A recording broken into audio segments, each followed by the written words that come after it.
Quand on entend le mot apocalypse, on imagine souvent la fin du monde, des villes en ruine, le ciel obscurci, les guerres, les maladies, la destruction de tout ce qui existe. Pas une fin divine, telle qu'on la décrit dans les textes religieux, mais une fin brutale, violente, où la civilisation elle-même s'effondre. Dans la malédiction du cristal noir, c'est exactement ce genre d'apocalypse qui plane en arrière-plan. L'histoire se déroule dans une région isolée entre les montagnes. Un petit refuge protégé du chaos qui ravage le reste du monde. Mais ici aussi, les signes du désastre se font sentir. Une étrange grippe qui contamine peu à peu les élèves.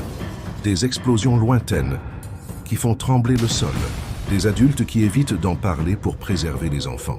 Au fil des pages, on comprend que le reste du monde est en guerre, que des maladies mystérieuses se propagent, que la société telle qu'on la connaissait est en train de disparaître. Certains murmurent même que ce sont les ombres qui ont envahi la Terre, prenant le dessus sur les hommes. Ce hameau caché dans les montagnes est peut-être l'un des derniers refuges sur la planète. Ou peut-être pas, car dans les vieux parchemins il est fait mention d'autres Roder, d'autres lieux semblables, disséminés quelque part dans ce monde en ruine. Alors, que reste-t-il vraiment au-delà des montagnes?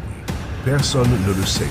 Tout ce que l'on perçoit ici, ce sont des bribes d'informations, des rumeurs, des peurs qu'on chuchote. L'apocalypse est bien réelle. Elle est en marche, en silence, aux portes de ce petit village oublié. Et le mystère grandit à mesure que le temps passe. Découvrez en davantage à travers la malédiction du cristal noir.